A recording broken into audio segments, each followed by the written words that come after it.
असतो मा सद्गमय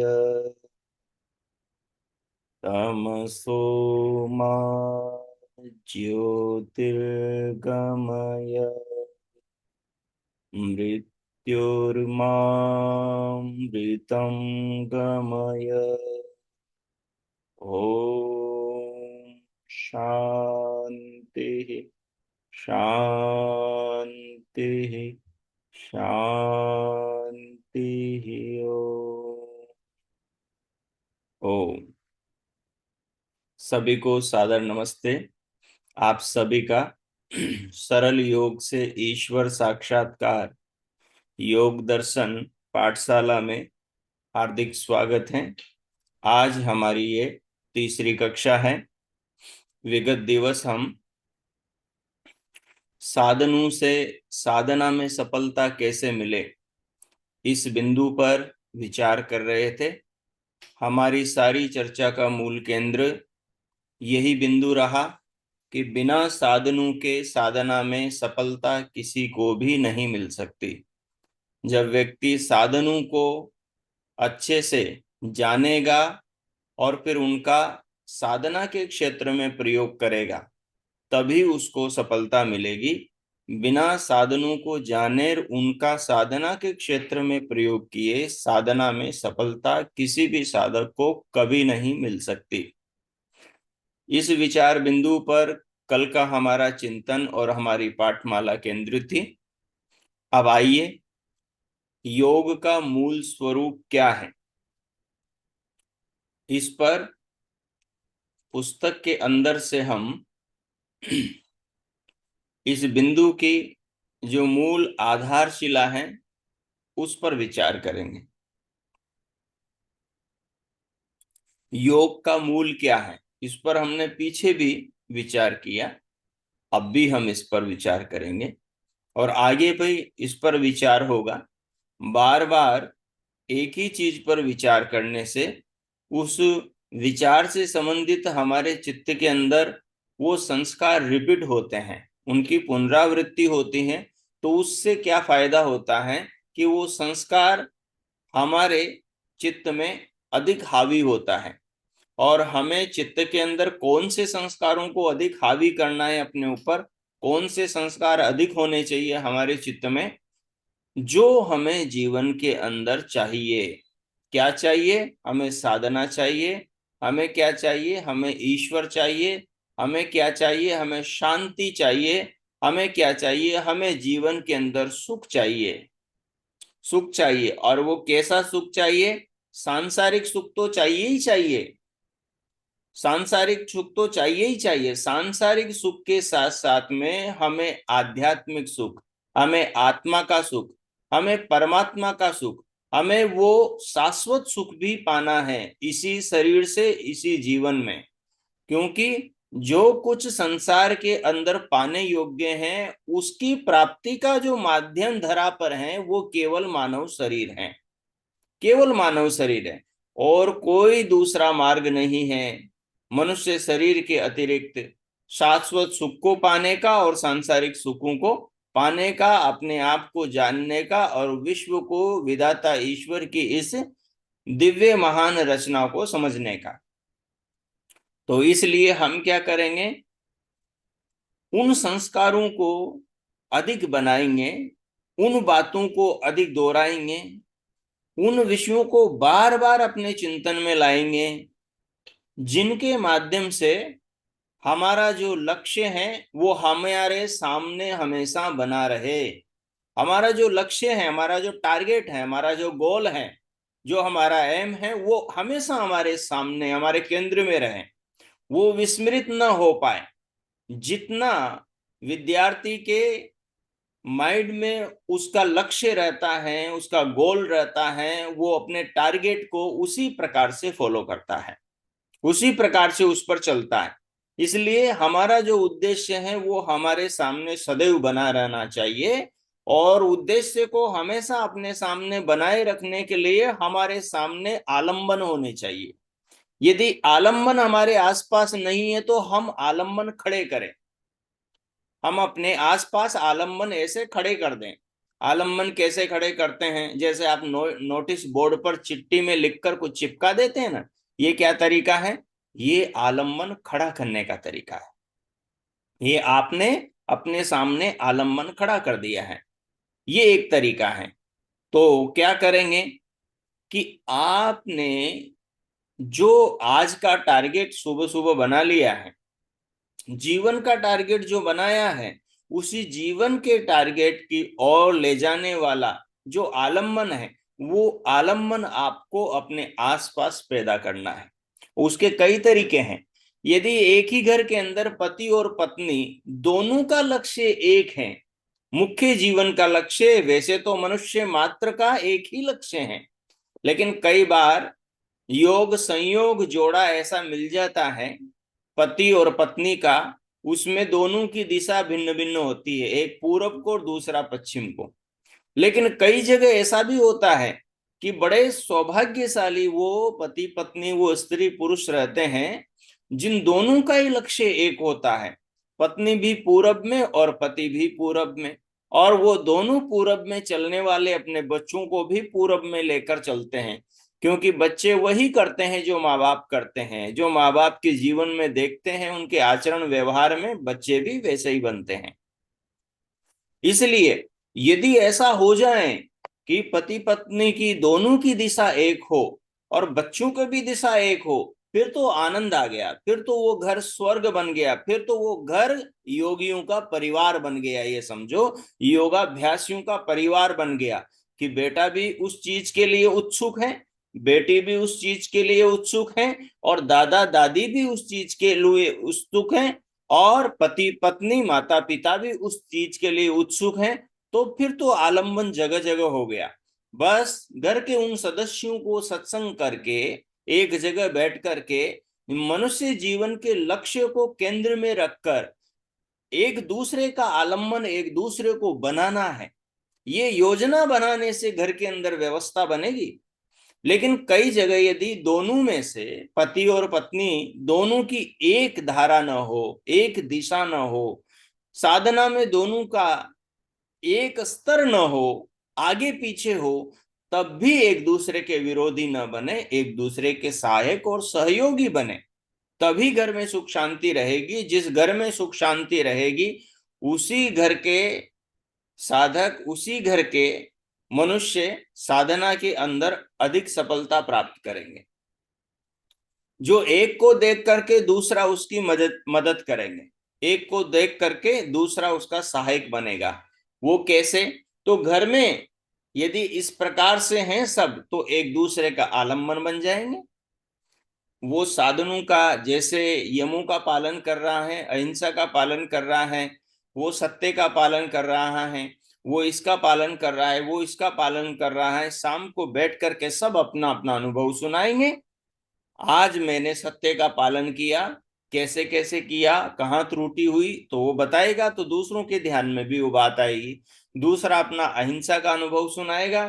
तीसरा आज दिन भर वो ओम को केंद्र में रखकर, ये ओम का जो अर्थ है, ईश्वर सर्व रक्षक है, सबकी हर समय रक्षा करता है, अनंत प्रकारों से, अनंत व्यवस्थाओं से, अनंत पदार्थों से, अनंत नियमों से।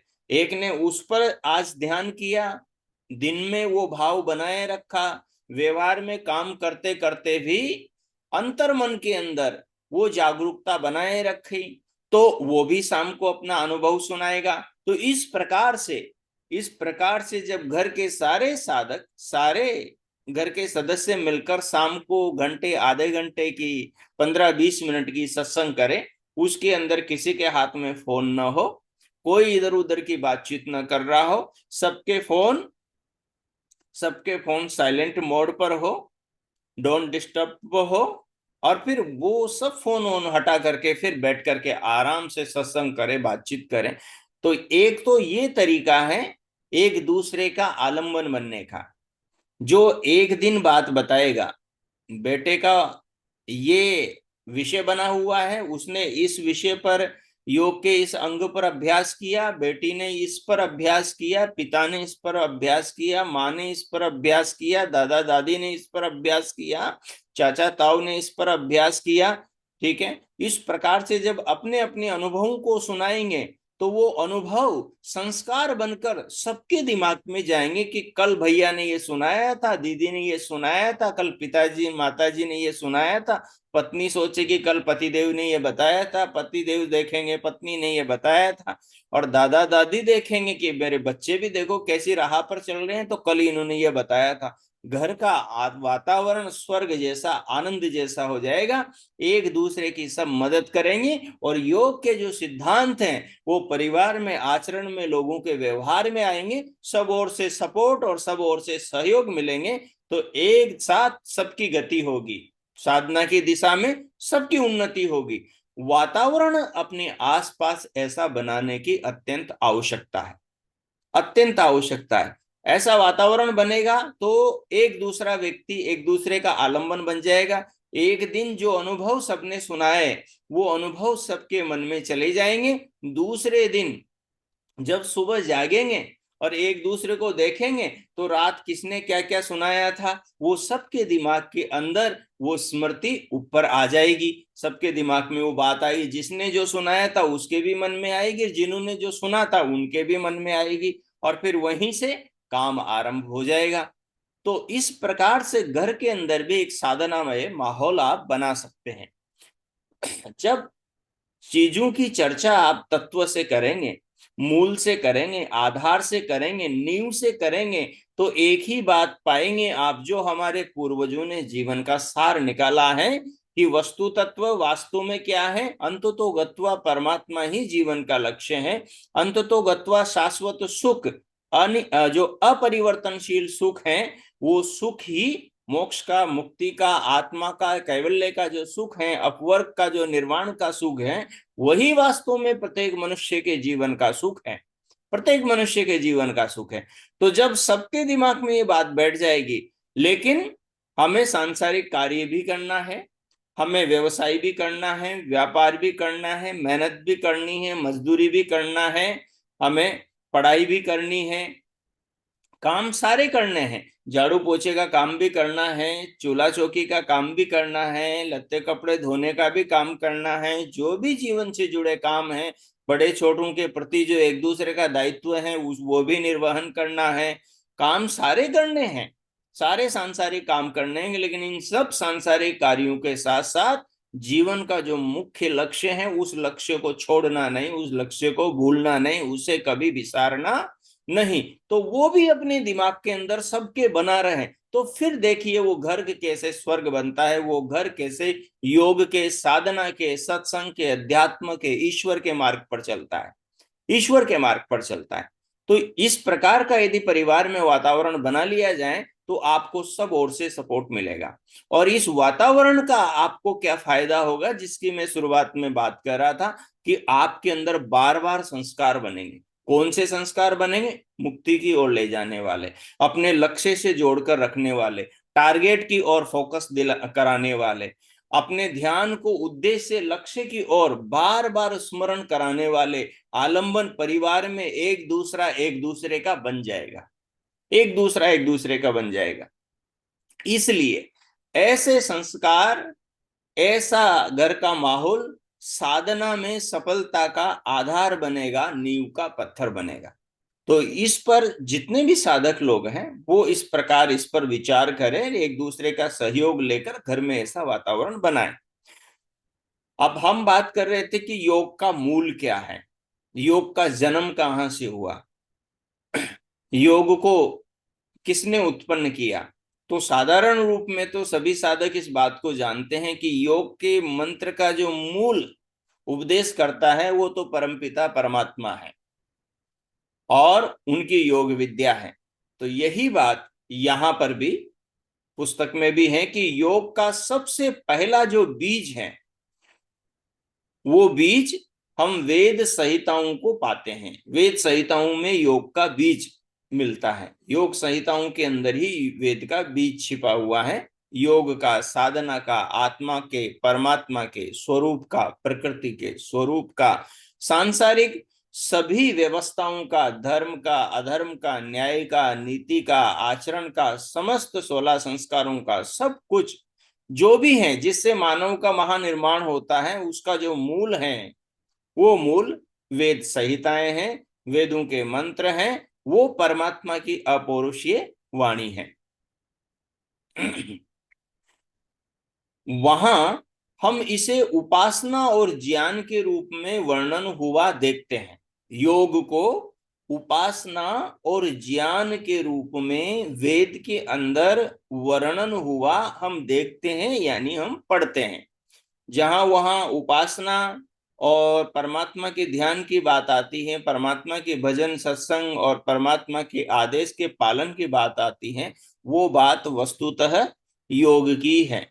जो महर्षि पतंजलि ने सूत्र बना करके जो योग का उपदेश किया, उस उपदेश के अंदर जो यम और नियम है, वो 10 यम और नियमों के अंदर मानो वेद की जो सारी शिक्षाएं थी मनुष्य निर्माण की, उन मनुष्य निर्माण की उन समस्त शिक्षाओं को ही संक्षेप में सूत्र रूप में महर्षि पतंजलि ने योग दर्शन के अंदर प्रस्तुत कर दिया। और उन्हीं को खोल करके ताकि पढ़ने वाला योग जिज्ञासु अच्छे से उन विषयों को समझ लें, तो उसको सविस्तार महर्षि वेद व्यास ने उसकी व्याख्या कर दी। तो कह रहे हैं कि योग का सबसे जो पहला बीज है, मूल है, वो तो वेद संहिताएं हैं। और वहां हम इस योग को उपासना और ज्ञान के रूप में वर्णन हुआ पाते हैं, देखते हैं। और इसके साधन में मनुष्य के वो सारे कर्तव्य उपयुक्त हैं। इसके साधन रूप में मनुष्य के वो सारे जितने भी कर्तव्य हैं, वो सारे कर्तव्य समायुक्त हैं। जो वेद में उपदेश दिए गए हैं, परमात्मा के दर्शन का यह उपाय जो वेद में वर्णन किया है, वो सर्वांग परिपूर्ण है, उसमें कोई न्यूनता नहीं है। और जो इस मार्ग पर चले, उन्होंने इसकी साक्षी दी है। जो वेद को जीवन में धारण करके जीवन को जिन्होंने जिया है, उन ऋषियों ने अपना अनुभव अपने शास्त्रों में बताया है कि वेद के ज्ञान के अनुसार जीवन जीकर हमने क्या पाया है और कैसा पाया है, और वेद उसमें पूर्ण रूप से सहायक कैसे हैं। तो देखिए, एक श्लोक यहाँ पर बृहदारण्यक उपनिषद का है। एष पंथा ब्रह्मणा ह अनुवित्तः तेन एति ब्रह्मविद पुण्यकृत तेजसश्च। बहुत ही प्यारा श्लोक का एक छोटा सा भाग है, आधा भाग है। तो कह रहे एष पंथा, ये जो मार्ग है, ये योग का, साधना का, प्रभु की प्राप्ति का, शांति का, सुख का, तनाव से, संसार की समस्त समस्याओं से, पाप कर्मों से और नरकों की दिशा में जाने से अपने आत्मा को बचाने का जो मार्ग है, वो मार्ग ब्रह्मणा, वो मार्ग वेद के जानने वाले ऋषियों ने वेद के जानने वाले ऋषियों ने उस वेद से ह निश्चय करके अनुवित्त पाया है तेन, उसके द्वारा उन्होंने उस मार्ग को पाया है, उस मार्ग पर वो चले हैं। कौन चले हैं? जो ब्रह्मविद हैं, जो पुण्यकृत हैं, जो तेजसश्च, जो ब्रह्मविद, जो ब्रह्म ज्ञानी है, उन्होंने उस वेद के द्वारा उस योग के मार्ग को प्राप्त किया है, परमात्मा के मार्ग को प्राप्त किया है, शाश्वत सुख शांति के मार्ग को प्राप्त किया है। एष पंथा ब्रह्मणा, ये जो रास्ता है, ये वेद के द्वारा ढूंढा हुआ है। वेद के जानने वाले, पढ़ने वाले ऋषियों ने इस मार्ग को वेद के द्वारा ढूंढा है। अब एक ऋषि क्या कह रहे हैं? यजुर्वेद के ऋषि, त्वम ही नः पिता वसो त्वम माता शतक्रतो बभूवित अधाते सोमनमीमहे। क्या मतलब हुआ इसका? वो ऋषि कह रहे हैं कि आप ही मेरे पिता हो, आप ही मेरी माता हो, और अनंत शतक कृतो बभूवित, अनंत क्रियाओं से सारे ब्रह्मांड को मेरे जीवन की रक्षा के लिए प्रभु आप संचालित कर रहे हो। अब ये इतनी बड़ी बात जो मंत्र में कही, वो उस ऋषि ने अनुभव की समाधि में बैठकर परमात्मा की कृपा से उसको ये अनुभव हुआ। और इस अनुभव होने के बाद में ये श्रुति परंपरा से फिर ये पुस्तक के रूप में ये ऋचा आई। तो इससे क्या निकलता है कि जो साधना का, मुक्ति का, सच्चाई का, सुख का, जो आदर्श का जो मूल है, आधार है, नींव है, वो वेद है। इसलिए कहा एष पंथा ब्रह्मणा है। यह जो सच्चाई का मार्ग है, यह जो ईश्वर की सुख शांति की प्राप्ति का जो मार्ग है, वो अनुवित्त है। उन ऋषि मुनियों ने जो ब्रह्मविद थे, उन्होंने पाया है इसको, उन्होंने इसको खोजा है। किससे खोजा? वेद के माध्यम से। महर्षि दयानंद जी ने एक मंत्र वेद के भाष्य में हर जगह उद्धृत किया, विश्वानि दुरितानि परासुव यद भद्रम तन्ना आसुव। और उस मंत्र का जो वाक्य है, दुरितानि परासुव यद भद्रम तन्ना आसुव, सारी शिक्षाओं का मूल केंद्र यही है। बुराइयों को छोड़ो और जीवन में अच्छाइयों को अपनाओ। क्या बचा? तो जो मूल है समस्त शिक्षाओं का, वो वेद है। तो इसलिए कहा योग का मूल भी वेद ही है। आगे देखें, आप पुण्य भी तभी कर पाएंगे जब आप पुण्य को जान पाएंगे कि पुण्य क्या है, पुण्य कर्म कैसे होते हैं। जैसे पहले दिन की कक्षा में हम बात कर रहे थे कि जो एक तो परोपकार है वो पुण्य है, और दूसरा दूसरा पुण्य वो है जो स्वाध्याय करने से और ध्यान करने से प्राप्त होता है। योग दर्शन में 4 कर्म की जातियां बताई। एक कर्म की जाति है कृष्ण कर्म, दूसरी कर्म की जाति है शुक्ल कर्म, और तीसरे कर्म की जाति है अशुक्ल अकृष्ण कर्म, और चौथे कर्म की जाति है शुक्ल कृष्ण कर्म। तो जो कृष्ण कर्म है वो है पाप कर्म, और जो शुक्ल कर्म है वो है पुण्य कर्म, और जो शुक्ल कृष्ण कर्म है वो है मिश्रित कर्म, और जो अशुक्ल अकृष्ण कर्म है वो है निष्काम कर्म। ये 4 कर्मों की जातियां हैं। अब इन चारों कर्मों की जातियों के अंदर जो शुक्ल कर्म है, वो शुक्ल कर्म कैसे होते हैं आगे हम साधना पाद में वहां पढ़ेंगे। तो वहां महर्षि व्यास क्या कहते हैं, शुक्ल कर्म कैसे होते हैं? बोले कि वो पवित्र मंत्रों का जाप करने से, मोक्ष के शास्त्र का अध्ययन करने से और भगवान की उपासना ध्यान करने से शुक्ल कर्म की प्राप्ति होती। शुक्ल कर्म का मतलब है शुद्ध पुण्य कर्म, जिसमें कोई भी मिश्रित नहीं है पाप कर्म। क्योंकि उपासना करने में आप किसी को दुख नहीं देते, ध्यान करते समय आप किसी को दुख नहीं देते, स्वाध्याय करते समय आप किसी को दुख नहीं दे रहे होते हैं। पाप कर्म कब बनता है? जब हम दूसरे को पीड़ा दें, अपने स्वार्थ के लिए दूसरे को दुख पहुंचाएं, तब पाप शुरू होता है। जब हम अपने लालच स्वार्थ के लिए थोड़ा किसी का भला करके फिर उसका शोषण करें तो वो मिश्रित कर्म हो गया। किसी का भला और किसी का बुरा करें, वो मिश्रित कर्म हो गया।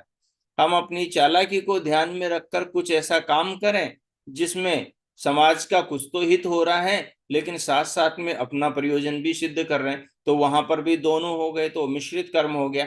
लेकिन ध्यान, उपासना, स्वाध्याय और प्रभु नाम का जप, इनसे केवल केवल शुक्ल कर्म, शुद्ध कर्म, पवित्र कर्म, पुण्य कर्म अर्जित होता है। तो कहा जो पुण्य कर्म करने वाले हैं, जो पुण्य कर्म करने वाले हैं, उन्होंने ये पुण्य कर्म करना भी वेद से सीखा है, वेद से ही उन्होंने योग को पाया है। तो पुण्य कर्म करने वाले भी हम बने। जो व्यक्ति जितना ध्यान करेगा, जितनी उपासना करेगा, जितना अपने आत्मा को परमात्मा से जोड़कर रखेगा पहले दिन की कक्षा के हिसाब से, ठीक है, तो वो उतना ही ब्रह्म की स्वरूप की नौका में बैठा रहेगा और अपने सारे सांसारिक कार्यों को करता हुआ भी पाप से बच जाएगा, क्योंकि उसने अपने मस्तिष्क में परमात्मा को बिठा रखा है, अपने आत्मा को परमात्मा से जोड़ रखा है। जहां पर भी बुराई की ओर कदम भी उठा तो झट से अंदर से वो परमात्मा की प्रेरणा आत्मा में आएगी और आत्मा झट से कदम को रोकेगी कि नहीं, ये गलत दिशा, इधर जाना नहीं। इस तत्व को समझना है। और कहा तेजस्वी। तेजस्वी किसे कहते हैं? जिन्होंने आत्मा को जान लिया है, जो आत्मा की अनुभूति से युक्त हो गए हैं, जो आत्म चेतना से जुड़ गए हैं, जो अपने आप पर अपना फोकस रखते हैं, जो अपने उजाले में, ज्ञान के उजाले में, अनुभूति के उजाले में, जागरूकता के उजाले उजाले में, सतर्कता के उजाले में रहते हैं, वो तेजस्वी हैं। वो तेजस्वी हैं जो अपने तेज को फीका नहीं पड़ने देते हैं, जो अपने अंदर किसी अवगुण का आगमन होने नहीं देते हैं, जो उनसे लड़ते हैं। वो तेजस्वी है जो ब्रह्म के भाव में बुराई को नष्ट करते हैं और अपनी आत्मा को अच्छाई की ओर नित्य प्रेरित करते हैं। तो यहां पर तो योग का मूल हमें समझ में आ गया कि योग का जो मूल है वो वेद है, और वेद का जो मूल है वो परमात्मा है, और उस परमात्मा का नाम ओम है। अब आगे देखिए, अपना अपना म्यूट रखेंगे। उपनिषदों में योग का वर्णन, उपनिषदों के अंदर योग का वर्णन, उपनिषदों में एक बहुत प्यारी कथा आती है, एक घटना आती है महर्षि याज्ञवल्क्य की और उनकी पत्नी मैत्रेयी की। उनके दो पत्नियां थी, एक पत्नी मैत्रेयी थी और दूसरी पत्नी कात्यायनी थी। जो मैत्रेयी थी वो तो विवाह ही नहीं करना चाह रही थी, लेकिन जब याज्ञवल्क्य ऋषि का उसने ऐश्वर्य सुना, वो भी ब्रह्मवादिनी थी पहले से ही, और याज्ञवल्क्य महर्षि भी ब्रह्मवादी थे, शतपथ शतपथ ब्राह्मण के प्रणेता थे, यजुर्वेद के महान प्रकांड विद्वान थे। तो महर्षि याज्ञवल्क्य के जो सामाजिक, उनके ब्रह्मवादी होने का जो एक प्रभाव था, भाव से प्रभावित होकर वो देवी उनको सुनने के लिए राजा जनक के यहाँ पर आई। राजा जनक के यहाँ पर आए और उनके पिताजी उनका विवाह करवाना चाहते थे, और उन्होंने कहा कि मैं विवाह कर सकती हूँ, लेकिन तब करूंगी जो मुझे अर्थ के अंदर परास्त कर देगा, मतलब जिससे मैं प्रभावित हो जाऊंगी, अर्थात जिसके माध्यम से मेरी गति ब्रह्म की प्राप्ति की ओर होगी, ऐसा कोई मुझे प्रभावित करने वाला हुआ तो मैं उसके साथ में प्रणय सूत्र में बन सकती हूँ। तो जब वो महर्षि याज्ञवल्क्य जी की कथा में आई और वहां संवाद में वो बैठी, तो ये बात याज्ञवल्क्य जी के सामने रखी गई। तो महर्षि याज्ञवल्क्य ने तो मना कर दिया, क्योंकि कात्यायनी उनकी पहली पत्नी थी कि भाई मैं तो पहले से विवाहित हूं और मैं तो विवाह नहीं कर सकता। लेकिन फिर इन्होंने कहा, मैत्रेयी ने, कि विवाह के बिना भी मैं आपका सानिध्य प्राप्त करना चाहती हूँ, क्योंकि जो आपकी अध्यात्म से संबंधित जो आपकी गति है, योग्यता है, उसके आलोक में रहकर मैं उस परम पिता परमात्मा को प्राप्त कर सकती हूँ। उसके बाद में फिर अनेक वहां पर बैठे हुए जो बड़े लोग थे, उनके परामर्श से उनका विवाह संस्कार हुआ। अब जब ये वैवाहिक विवाह होने के बाद में, सांसारिक दायित्वों को पूरा करने के बाद में, जब ये वन की ओर जा रहे थे, वानप्रस्थ ले रहे थे ब्रह्म की प्राप्ति के लिए, एकांत में बैठ करके उस तत्व को जानने के लिए, साक्षात्कार के लिए, तो उस समय इनके बीच में और कुछ संवाद हुआ। बहुत अधिक तो उसकी चर्चा नहीं करूंगा, लेकिन याज्ञवल्क्य जो मैत्री को उस ब्रह्म का उपदेश कर रहे थे, उस उपदेश का एक वाक्य बहुत प्रसिद्ध है, बड़ा महत्वपूर्ण है, ये मनन करने योग्य है। देखिए वाक्य क्या है। उपनिषदों में आत्मा के साक्षात दर्शन का उपाय योग को वर्णन किया गया है। उपनिषदों में बताया है कि आत्मा की खोज कैसे की जाए, और उसका खोज का माध्यम क्या है, वो है योग। और उसी योग को उपनिषदों ने अपनी भाषा में समझाया है। तो देखिए, महर्षि याज्ञवल्क्य कहते हैं मैत्रेयी से कि है मैत्री, आत्मा वा अरे द्रष्टव्य, श्रोतव्यो मंतव्यो निदिध्यासितव्य। अरे मैत्रेयी, आत्मा है, आत्मा वा यानी आत्मा है। इसी बात को महर्षि कपिल कहते हैं सांख्य दर्शन के अंदर, अस्ति आत्मा नास्ति तत्व साधन अभावात। आत्मा दुनिया में नहीं है, इस बात को कोई भी मनुष्य सिद्ध नहीं कर सकता। आत्मा है, इसका तो हर मनुष्य प्रमाण है, क्योंकि मनुष्य में चेतना होगी तभी वो बोल पाएगा, तभी वो संवाद कर पाएगा, तभी वो बातचीत कर पाएगा, तभी वो किसी भी चीज को जान और अनुभव कर पाएगा। और अनुभव करने वाली जो सत्ता है वो चेतना है। इसलिए महर्षि कपिल कहते हैं अस्ति आत्मा, आत्मा है, नास्ति तत्व साधन अभावात, आत्मा नहीं है। इस बात को सिद्ध करने वाली संसार के अंदर कोई तर्क शक्ति नहीं, कोई ऐसा सिद्धांत नहीं है जो इस बात को सिद्ध कर दे कि आत्मा नहीं है, मतलब आत्मा है। तो याज्ञवल्क्य क्या कह रहे हैं मैत्री से कि मैत्री, आत्मा वा अरे आत्मा है, अरे द्रष्टव्य, वो जो आत्मा है उस आत्मा को देखना चाहिए। देखने का मतलब क्या है, उस आत्मा को जानना चाहिए। आत्मा को बुद्धि से देखा जाता है यानी बुद्धि से जाना जाता है। तो अरे मैत्रेयी, अरे द्रष्टव्य आत्मा, आत्मा को देखना चाहिए। जो आत्मा है, जो आत्मा तुम हो, जो आत्मा मैं हूं, जो आत्मा प्रत्येक शरीर में है, चलते फिरते फिरने वाले शरीर में, उस आत्मा को द्रष्टव्य देखना चाहिए, उसको जानना चाहिए। अब आत्मा को जानेंगे कैसे, देखेंगे कैसे? तो अगला पद फिर याज्ञवल्क्य कहते हैं श्रोतव्यो, वो आत्मा जाना जाएगा सुनने से। आत्मा के बारे में सुनो, आत्मा के बारे में उपदेश सुनो, आत्मा के बारे में प्रवचन सुनो, आत्मा के बारे में शास्त्रों में पढ़ो। जब तुम आत्मा के बारे में पढ़ोगे, आत्मा के बारे में सुनोगे, तो सुनने से जो संस्कार बनेंगे, उन संस्कारों के आधार पर तुम्हारी आत्मा स्वयं को समझेगी, जानेगी, अनुभव करेगी। ये याज्ञवल्क्य कहते हैं। फिर आगे कहते हैं कि तुमने आत्मा के बारे में सुन लिया, अब क्या करोगे? तो कह रहे हैं मंतव्यो, अरे आत्मा के बारे में सुन लिया तो अब उसके ऊपर मंतव्यो, मनन करो। मनन करो, मनन क्या कहते हैं? जो आपने सुना है उसका विचार करो, उसका विचार करो।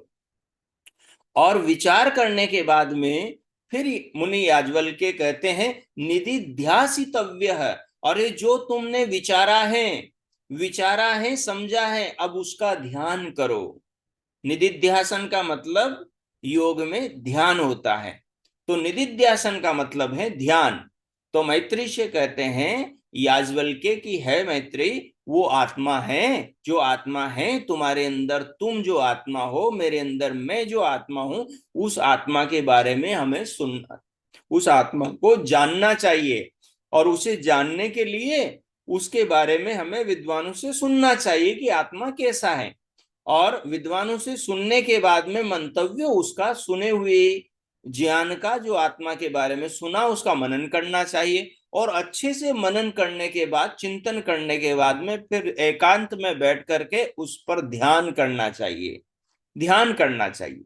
फिर इसके आगे की एक कड़ी और भी वो कहते हैं, वो कहते हैं मैत्रेयी, आत्मनो वा अरे दर्शनेन श्रवणेन मत्या विज्ञानेन इदम सर्वम विदितम।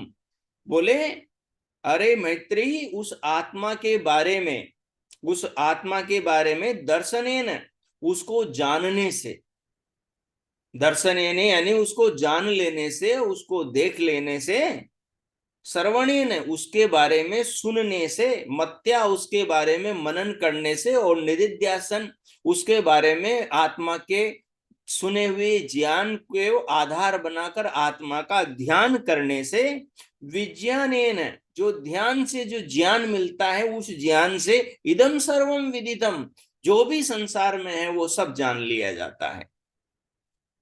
जब हमने योग की कक्षा शुरू की थी, सरल योग से ईश्वर साक्षात्कार की पहली कक्षा थी, उसमें हमने इस बिंदु पर विचार किया था कि संसार के अंदर दो शक्तियां हैं, एक जड़ शक्ति और एक चेतन शक्ति है।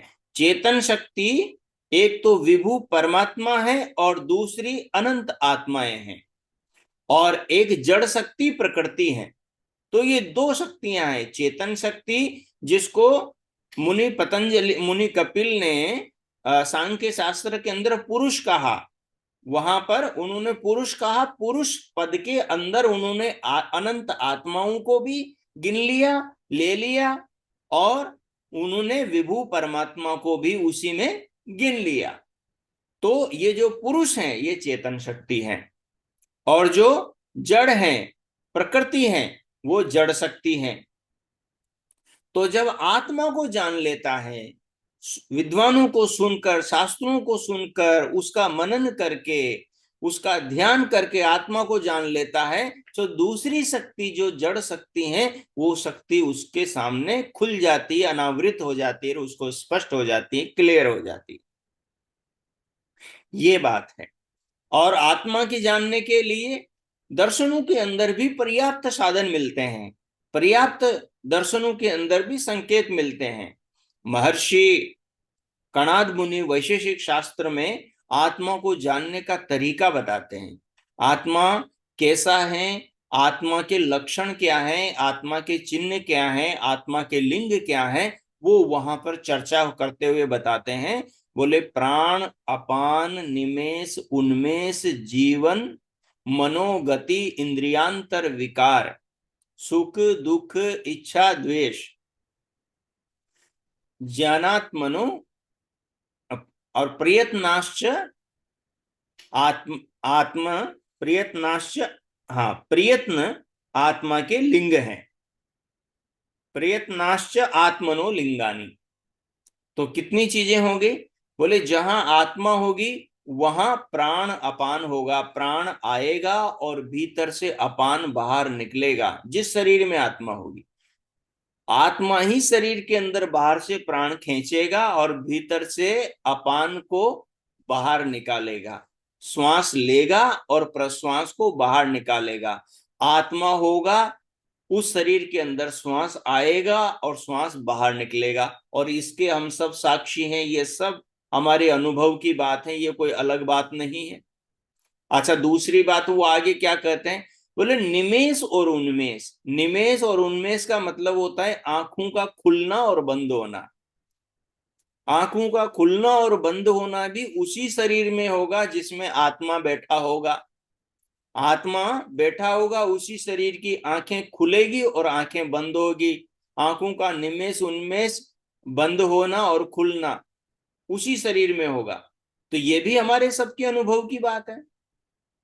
फिर वो कहते हैं प्राण अपान निमेष उन्मेष जीवन गति। जीवन, जीवन का मतलब होता है अनुभव करना, चलना फिरना उठना बैठना, ये सारा जीवन में आ जाता है। जीना, जो जीवन है उसका मतलब है जीना। तो ये जो जिंदगी है उसको जो अनुभव करता है वो आत्मा करता है। जीता कौन है? जीवन कौन जीता है? आत्मा जीता है। फिर कहा गति, जितनी भी गतियां हैं, उठना बैठना काम करना मकान भवन बनाना और जहाज चलाना और आकाश में विमान उड़ाना, ये सारी जो भी गतियां हैं, 5 प्रकार के कर्म होते हैं। उत्क्षेपण, अवक्षेपण, आकुंजन और प्रसारण। किसी चीज को ऊपर उठाना, किसी को ऊपर से नीचे लाना, किसी को सुकोड़ना समेटना और किसी को फैलाना।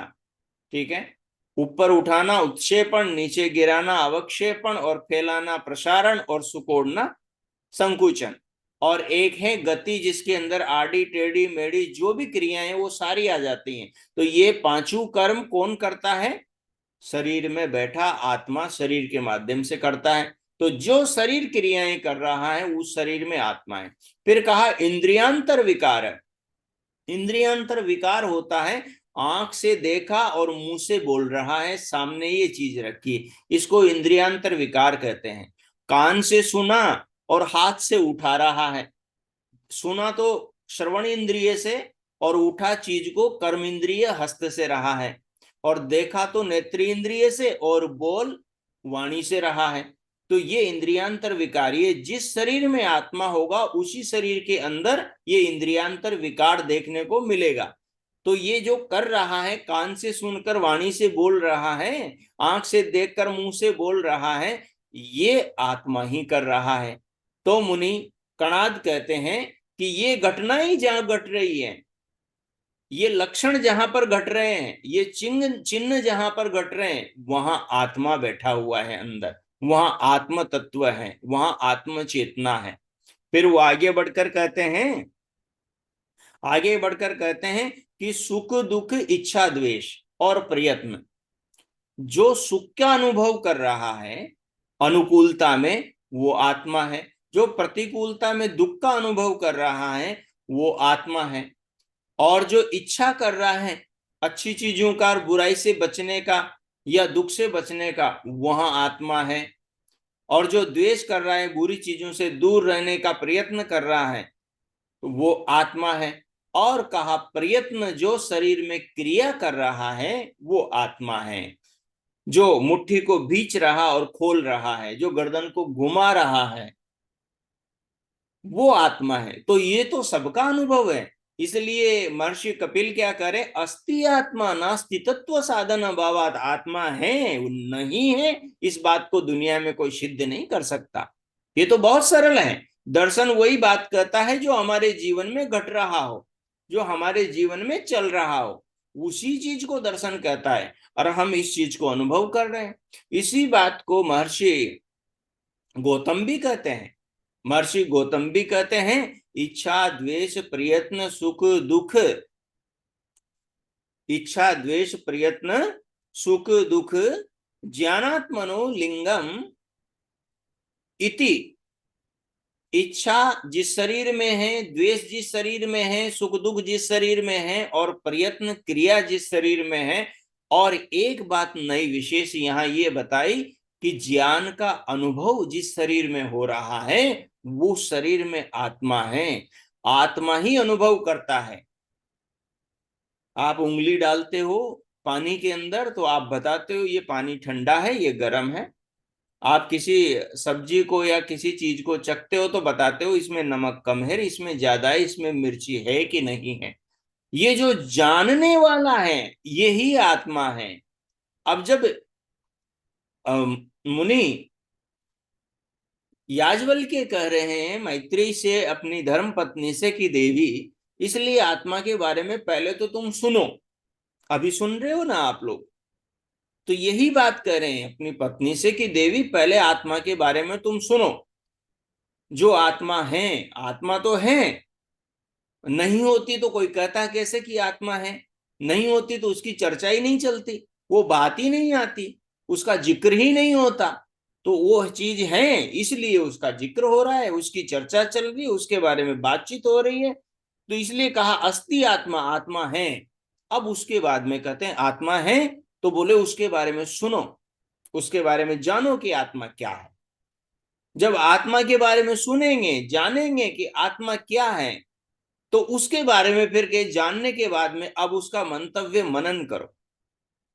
जो तुमने सुना है उपदेश में, वो ठीक है कि नहीं, वो तुम्हारे शरीर में घट रहा है कि नहीं घट रहा, उसको अपने जीवन में आप बैठ करके चलते फिरते उठते बैठते देखो, तो आपको समझ में आए। जो शास्त्र में कहा, उस बात को अपने जीवन में घटा कर देखो, इसी को साधना कहते हैं, इसी को साधना कहते हैं। अभी आपने सुना प्राण लेने वाला छोड़ने वाला आत्मा है, तो आप ले रहे हो छोड़ रहे हो। जब ये चर्चा खत्म हो जाए, कक्षा खत्म हो जाए, इसके बाद में ये सुने हुए पर आपको क्या करना है, मंतव्य मनन करना है। जो याज्ञवल्क्य ने अपनी पत्नी से कहा ना, उसी काम को हमें करना है, इस पर मनन करना है। और मनन करने के बाद, मनन करते समझ में आ जाएगा, और समझने के बाद में फिर उस पर ध्यान करना है, क्योंकि ध्यान में एकाग्रता होती है। और जब हम मनन कर रहे हो और बहिर्मुखी हो, उस समय एकाग्रता नहीं बनती। कभी कोई किसी की आवाज आ रही है, कभी कोई बोल रहा है, कभी दृष्टि वहां जा रही है, कभी इधर जा रही है। लेकिन ध्यान के अंदर तो सारी इंद्रियां अंतर्मुखी हो जाती है, मन के साथ में मन बुद्धि से जुड़ जाता है, तो फिर सारी की सारी शक्ति अंदर लग जाती है। अभी आगे ये भी बात बताएंगे। तो इसलिए पहले सुनो, सुनने के बाद मनन करो, मनन करने के बाद में ध्यान में बैठ जाओ। ध्यान में जब बैठ जाओगे तो उसका ज्ञान होगा, उसका ज्ञान होगा। और उसका ज्ञान होगा तो उसके ज्ञान से संसार में जो भी कुछ है महत्वपूर्ण, जो जरूरी है, वो मिल जाएगा। इदम सर्वम विदितम, वो सब कुछ मिल जाएगा आपको। तो बातें तो बड़ी सरल है, और हम करेंगे तो ये से हमें प्राप्त भी हो जाएंगी, प्राप्त भी हो जाएंगी। अब देखिए आगे क्या कह रहे हैं। आगे करें, यहां आत्मा का दर्शन तो फल है। आत्मा का दर्शन क्या है? आत्मा का दर्शन तो फल है, और श्रवण मनन निदिध्यासन उसके उपाय हैं। ये बात समझना है, बार बार मैं कह रहा हूं कि साधना में सिद्धि साधनों से होगी, साधना से ज्यादा साधन महत्वपूर्ण है। साधना से ज्यादा साधन महत्वपूर्ण है, भूख से ज्यादा भोजन महत्वपूर्ण है। भोजन होगा तो जब भी भूख लगेगी भूख की निवृत्ति हो जाएगी।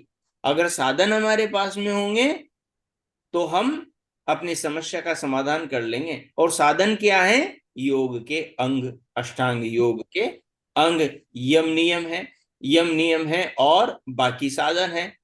और सबसे बड़ा साधन क्या है? ज्ञान।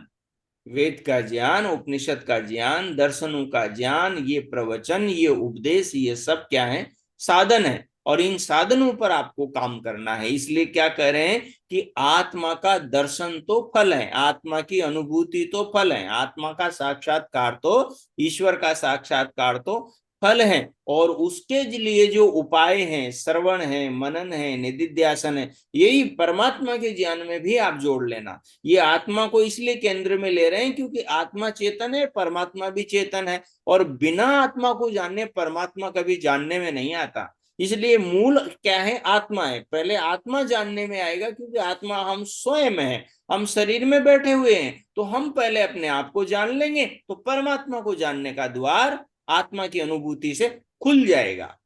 इसी बात को आगे व्यास जी स्पष्ट करेंगे।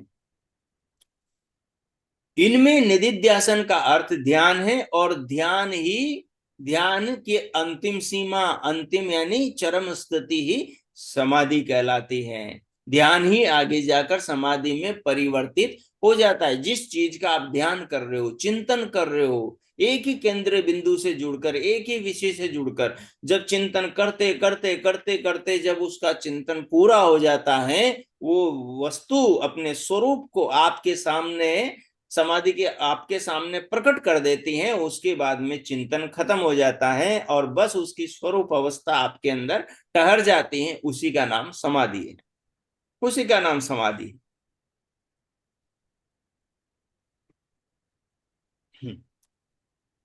तो आज यहीं तक रखेंगे हम।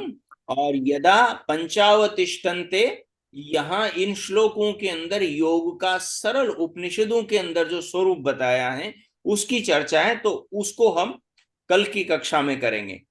अब आप में से जिनको भी इससे संबंधित कुछ पूछना हो वो आप लोग पूछ सकेंगे। आज जो हमने चिंतन किया है, अभी जो हमने पढ़ा और समझा है, उसका आधार क्या है? उसका मूल क्या हो गया? आत्मा की खोज। और पहले क्या कहा? आत्मा है। और आत्मा है, इसका साक्षी कौन है? इस बात का साक्षी कौन है? स्वयं हम। और इसका खंडन संसार में कोई भी नहीं कर सकता। ये बात किसने कही? महर्षि कपिल ने सांख्य शास्त्र में छठे अध्याय के अंदर। ठीक है। और आत्मा की खोज कैसे करनी है, ये महर्षि कणाद और महर्षि गौतम के वैशेषिक और न्याय के सूत्र से हमने समझा। ठीक है।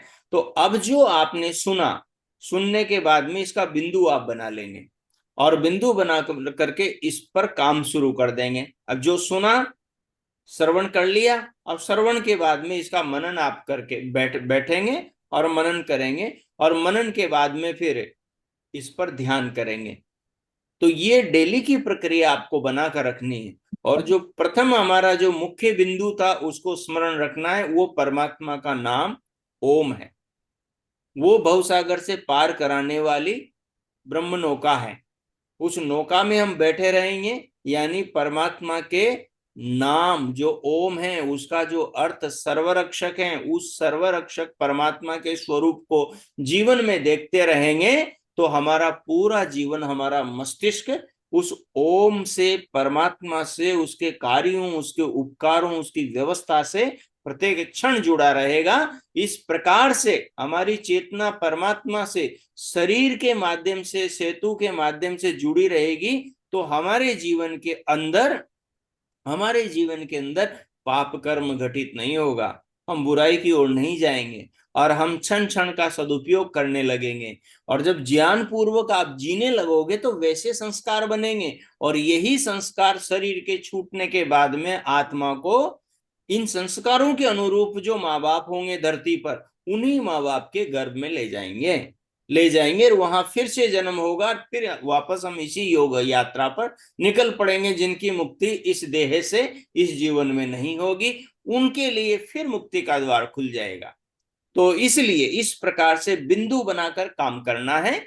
और साधना का मूल आधार साधन है, साधनों को इग्नोर नहीं करना। साधना में प्रगति करना है तो साधनों को मुख्य रखना है, और उसके लिए योग दर्शन के साधना पाद के 30वें सूत्र को आपको अच्छे से रट लेना है। वहां जिसमें यमों का जिक्र है, तो पहले ये पांचों यमों को कंठस्थ कर लें, वहां जो अर्थ है उसको भी धीरे धीरे समझने का प्रयास करें। और अपने परिवार को योग मार्ग पर लाने के लिए, घर के अंदर एक अच्छा वातावरण बनाने के लिए, अच्छा आलम्बन खड़े करने के लिए आपको प्रयास करना है। जैसा मैंने शुरू में कहा था कि घर के अंदर जितने भी सदस्य हैं, उन सदस्यों को समझाओ कि मनुष्य जीवन का लक्ष्य यही है, परमात्मा को पाना। और जो आदमी परमात्मा से जुड़ गया है ना, वो पत्नी भी अच्छी होगी, पति भी अच्छा होगा, वो बच्चे भी अच्छे होंगे, माँ बाप भी अच्छे होंगे, वो नौकर भी घर में अच्छा होगा, सारे लोग अच्छे होंगे। और अच्छे लोग जब एक परिवार में रहेंगे तो परिवार वैसे भी आनंदित रहेगा, सुख शांति से हमेशा भरा रहेगा। तो ऐसा करके आज की कक्षा का हमारा समय हो गया। इसको यहीं पर विराम देता हूं। अब आप में किन्हीं को कुछ पूछना हो तो पूछ सकते हैं। स्वागत है।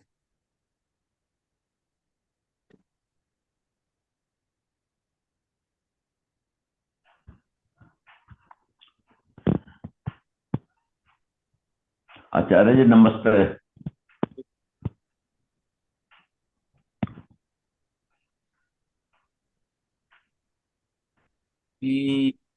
अच्छा, जयपुर से।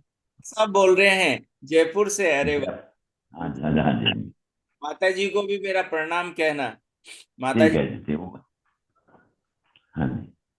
बहुत अच्छी, राधे बहुत नमस्ते आचार्य जी, बहुत बहुत धन्यवाद। नमस्ते माता जी। हाँ, शिवानंद माता जी, नमस्ते, नमस्ते।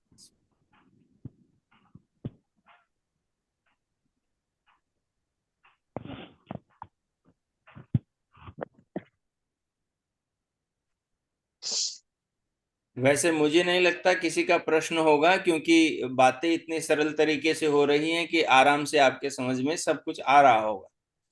ठीक है ना? जी हाँ। चलिए, तो आप हम शांत कर लेते हैं उसके। नमस्ते आचार्य जी, कांति भी पंचाल अहमदाबाद से। जी, स्वागत है। धन्यवाद।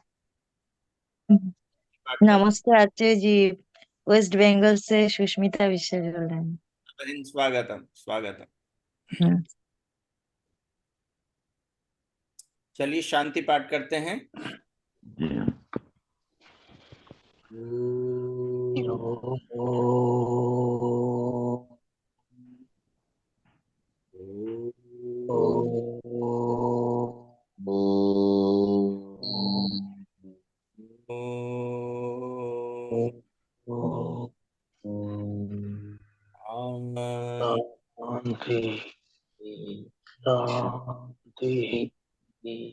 शांति शांति। सभी का बहुत बहुत धन्यवाद। शांति। नमस्ते आचार्य जी। नमस्ते। नमस्ते सभी को। शुभ रात्रि। नमस्ते नमस्ते। नमस्ते आचार्य जी। हाँ, ये नमस्ते। लिंक कहाँ से मिलेगा? इसकी रिकॉर्डिंग कहाँ मिलेगी? वो व्हाट्सएप पर आप मेरे को व्हाट्सएप पर नमस्ते लिखिएगा बहन जी। मैंने लिखा था कल। अच्छा लिखा था तो फिर आप ग्रुप में जुड़ गए ना? हाँ, ग्रुप में तो जुड़ गए, लेकिन रिकॉर्डिंग कैसे पर मिलेगी? यूट्यूब का कौन सा चैनल है, क्या है? वैदिक ध्यान साधना के नाम से यूट्यूब चैनल है। वैदिक ध्यान साधना। वैदिक अमृत ध्यान साधना है। और उसका जो लिंक है मैंने आपको व्हाट्सएप में भी भेज दिया है। अगर नहीं तो अभी मैं डालूंगा, मिल जाएगी। उसमें आपका वो यूट्यूब तो आ नहीं रहा, मैंने लिंक से खोला था, यूट्यूब नहीं आ रहा। तो अच्छा, पता नहीं क्या क्या, कुछ कुछ और आता है। मैं यूट्यूब लिंक उसमें अलग से स्वतंत्र रूप से डाल दूंगा। समझ नहीं आया। यूट्यूब का लिंक मैं उसमें स्वतंत्र रूप से माता जी डाल दूंगा, मिल जाएगा आपको। जी ठीक है, यूट्यूब का लिंक दे दीजिएगा। आपने कोई मतलब उसका वो लिंक बनाया होगा ना, हाँ जी, उसका? आप मुझे व्हाट्सएप पर नमस्ते लिखकर भेजिएगा। ठीक है, समस्या का हाँ हाँ, बार में हो जाएगा। ठीक, ठीक है जी, धन्यवाद। और किन्हीं को कुछ पूछना है? आचार्य जी नमस्ते। हाँ, नमस्ते माता जी। मैं लज्जा बगाई, यूएस से। लज्जा माता जी। हाँ हाँ जी, हाँ जी। मैंने ज्वाइन किया हुआ है आपका यहाँ, मैंने सुन ऐसे रही हूँ। ऐसे पहली बार देखा है कि जुड़े तो हम 2-3 साल से हैं। हाँ जी, हाँ जी। पहली बार। मैंने कहा चलो आज सब नमस्ते कर रहे हैं, चलो मैं भी कर देती हूँ। और बहुत अच्छा लग रहा है। मैंने भी ज्वाइन कर लिया है, सुनती हूँ सुबह यहाँ सुबह हो रही है ना? तो वहाँ की सुबह हो रही है इस समय। हाँ जी, हमारी सुबह हो रही है, सुबह के 9:30 बजे है। हाँ जी। स्वागत है। और ठीक हो आप? कल हुई नहीं कक्षा? काश। अब हाँ, वो मुझे थोड़ा सा चलो कोई बात नहीं। तो कर ली थी हमने, रिकॉर्डिंग से कर लिया था। रिकॉर्डिंग। हाँ, हाँ। चलो नमस्ते आचार्य जी। तो सभी को नमस्ते। ओ ओम जी नमस्ते। नमस्ते। नमस्ते आचार्य। हाँ। नमस्ते।